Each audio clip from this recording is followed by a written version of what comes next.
네, 오늘 복음계나 24번째 나갑니다. 오늘은 신자의 삶, 십계명입니다.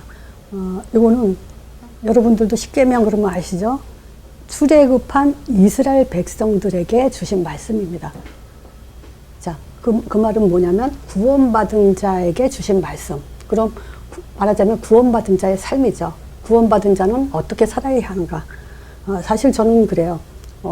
강단에서 정말 구원받은 자의 삶이 무엇인지를 진짜 이 내용을 계속 하는 게 좋지 않을까. 저는 그렇게 생각합니다. 왜냐하면 딴 말 할 게 없어요, 사실은.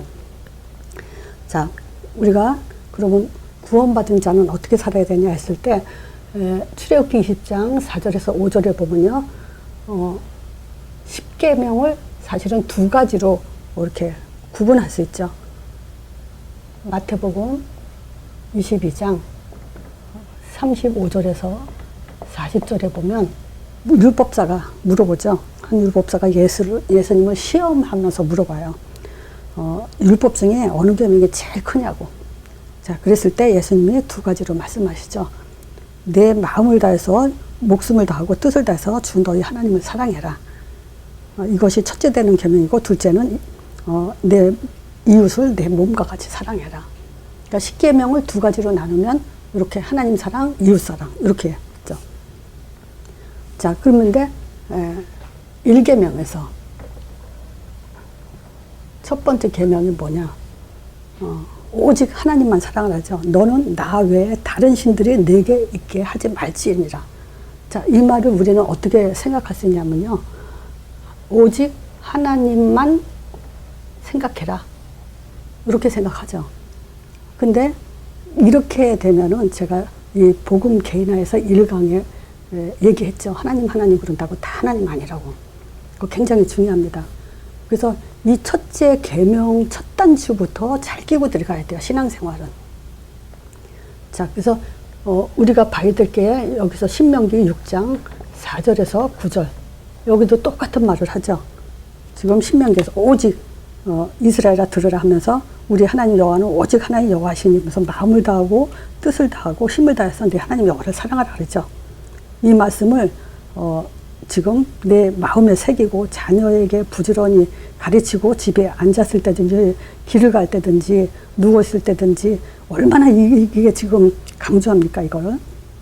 길을 걸어갈 때든지 이 말씀을 강론할 것이며 너는 그것을 또 손목에도 메고 또 미간에도 붙이고 또 집 문설주와 바깥문에도 기록해라. 오직 하나님만 사랑해라. 하나님만 생각해라. 이렇게 얘기하죠. 그런데 20절하고 21절에 중요한 얘기를 하죠. 하나님 그런다고 하나님 사랑하는 게 아니에요. 어떻게 사랑하는 게 사랑하는지를 잘 설명하는 게 20절, 신명기 6장 20절하고 21절이에요. 후일에 내 아들이 내게 묻기를 우리 하나님 여호와께서 명하신 증거, 말씀하신 증거가 뭐고, 말씀이 뭐고, 규례와 법도가 뭐냐, 절기 다 있죠. 이게 지금 무슨 뜻이냐 하거든 이렇게 얘기하라 그러죠. 21절에 너는 내 아들에게 이르기를 우리가 옛적에 애굽에서 발에 종되었을 때 여호와 하나님께서 권능의 손으로 우리를 구원하신, 우리를 인도해내신 그 하나님이라고 얘기를 해요. 그래서 십계명의 첫째 계명에도 그 말 있죠. 그냥 오직 하나님만 사랑해라가 아니죠. 그 위에 뭐라고 써 있어요? 이 모든 말씀을 뭐라고 얘기했냐? 나는 너를 애굽 땅 종되었던 집에서 인도해낸 그 하나님이라고 얘기해요. 그러니까 오직 하나님만 했을 때 우리가 글자 생각으로 그냥 하나님만이 아니라 신명기 6장 1절에서 신명기 6장 4절에서 9절 또 20절, 21절 요거를 지금 집중해야 됩니다. 우리 하나님은요, 양의 피를 발랐을 때 우리를 구원하신 언약의 하나님이다. 언약의 하나님 여호와를 잊지 마라. 이렇게 머릿속에 각인돼야 됩니다. 그래서 제가 먼저도 그런 말씀 드린 적 있어요. 하나님 그러지 마라. 양의 피로 나를 구원하신 언약의 하나님, 이렇게 생각을 하고 그렇게 계속 우리를 각인 뿌리 체질 이거를 해라 그랬죠. 우리 자녀들에게도 마찬가지입니다. 그냥 하나님 하게 하면 안 돼요. 양의 피로 우리를 구원하신 언약의 하나님. 그래서 이게 무슨 얘기와 같습니까? 하나님이란 증거를 가지고 하나님이다, 이렇게 말하라는 거예요. 제가 신앙생활 할 때 처음 초신자 때 과연 이렇게 설명해 줬으면 내가 얼만큼 이해했을까, 그런 생각도 해봤어요. 이 말이 사실 어려워요. 하나님은 안 보이는데 그냥 하나님 그러면 하나님이라고 생각했죠. 근데 그게 하나님이 아니고 하나님은 보이지 않기 때문에 양의 피를 가지고 나왔을 때 만나주시는 하나님이다, 이렇게 말했으면 저는 처음엔 어렸을 것 같아요. 근데 계속 말해주면 알아들을 것 같아요. 왜냐? 구원받을 사람은요 알아들어요. 언약 잡을 사람은 알아들어요. 이렇게 했으면 내가 하나님에 대한 갈등이 없었을 거예요. 과연 하나님은 날 사랑할까? 내가 종교 생활했을 때 우리가 그런 일 있죠. 간증자를 불러다가 간증시킬 때, 저는 어떤 분이 지금 기억에 나는 분이 있는데, 그분이 간증을 하면서 뭐라고 하냐면요, 자기는 하나님을 너무 만나고 싶고 보고 싶고, 그래서 기도를 이렇게 한대요. 손을 흔들면서 한 손을 이렇게 하늘에 이렇게 뻗치면서요, 하나님 내 손 잡아주세요. 하나님 내 손 잡아주세요. 지금 내 손 잡아주세요. 그리고 막 그렇게 울부짖는다 그러더라고요. 그때 나는 무슨 생각했냐면요, 나는 왜 저렇게 간절함이 없을까? 난 이 생각했어요. 늘 저 사람은 어떻게 저렇게 간절한 마음을 갖고 하나님을 찾을까? 나는 왜 저런 간절한 마음이 없을까? 그러면서 오히려 나는 소외됐어요. 하나님은 나 같은 사람은 그렇게 하나님을 간절하게 찾지 않기 때문에 나를 안 이뻐할 거라고 생각을 했어요. 이런 설명을 안 해줬다면, 안 해주니까 그렇게 생각할 수밖에 없어요. 근데 우리는 간절하게 내 손 잡아주세요가 아니라 양의 피만 붙들고 나오면 하나님은요 출애굽시켜요. 양의 피는 하나님 만나는 증거예요. 이게 구원이에요. 그래서 첫 단추부터 계속 이것이 들어갔다면요, 나는 기도에서 역사 일어나고 기도에서 어떤 문제가 해결되고 그렇게까지 생각 안 할 거라고 봐요. 저는 하나님이 살아계시면 됐잖아요. 하나님이 살아계시면 내가 하나님 만난 증거가 있으면 됐잖아요. 하나님은 그것만 바라잖아요. 그래서 저는 이 첫 단추가 굉장히 중요하다고 봐요. 그래서 오직 하나님만 사랑해라 했을 때 너희를 종되었던 애굽에서 이끌어낸, 또 21절에 말한 권능의 손으로 너를 이끌어내는 그 하나님이다. 구원, 그리스도. 권능의 손은 뭘 말하냐? 그리스도의 능력을 말하는 거예요. 그리스도의 능력으로 너를 이끌어낸 하나님이다. 이 하나님을 사랑하라는 거예요. 그래서 여호와 아무리 부르고 하나님 아무리 불러도요, 양의 피가 없으면요 여호와 하나님 아니고요, 하나님 아니에요. 두 번째는 뭐냐? 너를 위해서, 우상을 얘기할 때 형상 우상 만들지 말라고 할 때요, 너를 위해서 이런 말을 해요. 우상은요 나를 위해서예요. 근데 그게 사단이 영광을 받아요. 나를 위한 것이면 사단이 좋아해요. 우상에는 보이는 우상 있죠. 형상 우상. 또 보이지 않는 우상 있죠. 이 말은 보이지 않는 우상 같은 경우, 보이는 우상이나 보이지 않는 우상이나 내가 설명을 안 해도 여러분들 아실 거예요. 보이지 않는 우상 중에는 많죠. 예를 들어서요, 하나님보다 더 좋아하는 모든 것이에요. 자녀가 될 수도 있고요, 부부가 될 수 있고요, 게임, 술, 명품, 많은 거 있죠. 그런 것들이 하나님보다 더 좋은 것이라면 그거는 우상이 돼요. 하다못해 하나님이 아브라함을 불러서 복을 주면서도 이삭 바치라고 하는 것을 묻겠어요? 이 우상은 절대 용납하지 않겠다는 거예요. 우상은요, 육으로 가게 하고 사단한테 잡히게 돼 있어요. 그래서 내가 정말 우상시하는 것이 무엇인가? 그거 찾는 거 굉장히 중요합니다. 자, 세 번째는요. 하나님의 이름을 망령되이 일컫지 마라. 하나님의 이름은요. 하나님이 자존하시는, 존재하시는 이름이에요. 그 이름으로 만물을 통치하고 계시고요. 찬양받으시는 이름이에요. 하나님의 이름은요. 지금도 창조의 능력이 계속 재창조되는 역사로 일어나고 있어요. 주기도문에 있죠. 이름을 거룩히 여김 받으시면 날에 함 없으며 뜻이 하늘에서 이루어진 것처럼 하나님의 뜻이 이루어지는 이름.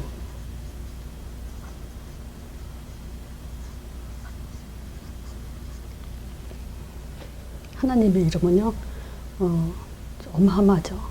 우리가 상상을 초월할 만큼 지금도 살아 역사하시는 이름입니다. 예수 이름은요.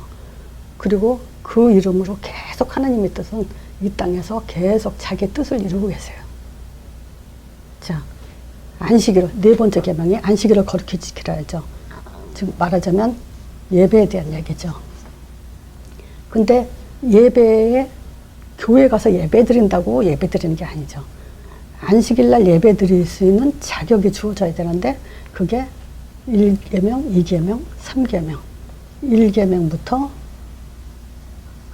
3계명까지 요걸 3계명까지 답이 난 자. 요 답 없이 안식일날 예배드려 소용없어요. 그리고 정말 이 답을 가졌다면요. 월, 화, 수, 목, 금, 토일 아무 때나 예수 이름으로 예배드리면 돼요.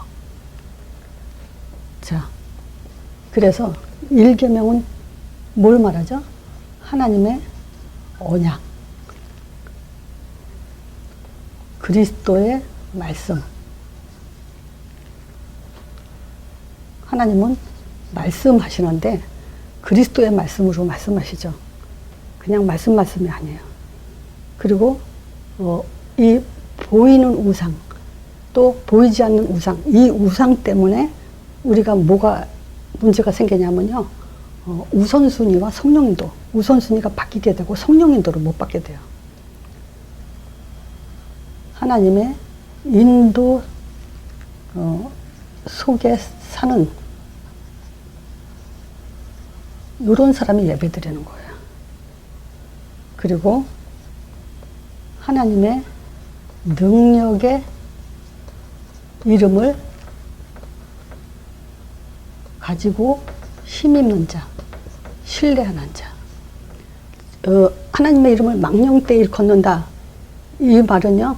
하나님의 이름에 어떤 역사가 일어나는지 모르는 걸 망령되 일컫는다 그러죠. 우리가 왜 얘기하다 보면 오 마이 갓 이런 말도 하고 그러잖아요. 근데 그런 말도 사실은 그 바람직한 얘기는 아니에요. 근데 진짜 하나님의 그 이름을 망령되 일컫는다는 것은 그 이름에 어떤 역사가 일어나는지 사실 모르고 안 믿고 신뢰하지 않는 거. 그게 지금 망령되 일컫는 거예요. 그래서 이 이름을 알고 우리가 예배 때마다 이 세 가지가 있어야 됩니다. 그래서 저는 그래요. 물론 창세기, 출애굽기, 레위기, 민수기 봤을 때 레위가 세 번째잖아요. 예배. 창세기는 뭡니까? 나를 창조하신 하나님. 출애굽기는 나를 구원하신 하나님. 그러면서 예배 속에서 내가 그 교회 가서 예배 때마다 처음에 교회 가자마자 그 얘기 기도를 한다고 얘기했잖아요. 그거 마찬가지예요. 나를 창조하신 언약의 하나님. 그리고 인도 속에 나를 구원하시고 지금도 땅까지 휜데도 인도하시는 하나님. 그리고 그 이름에 힘을 입는 삶 속에서 모든 문제 속에서 힘을 입는 그 답을 가지고 예배드리는 거예요. 한마디로 말하면 찬양이죠. 감사죠. 이게 지금 하나님을 사랑하는 겁니다. 이 네 가지가 없이는요. 하나님 사랑한다고 말할 수 없죠. 자, 그리고 이웃사랑이에요. 이웃사랑은 뭐냐? 첫 번째, 내 부모를 공경하라. 이거는 뭐냐면요. 창조 질서. 하나님이 창조 질서. 창조에는 하나님은 질서 가지고 창조를 하셨죠. 그래서 부모가 뭐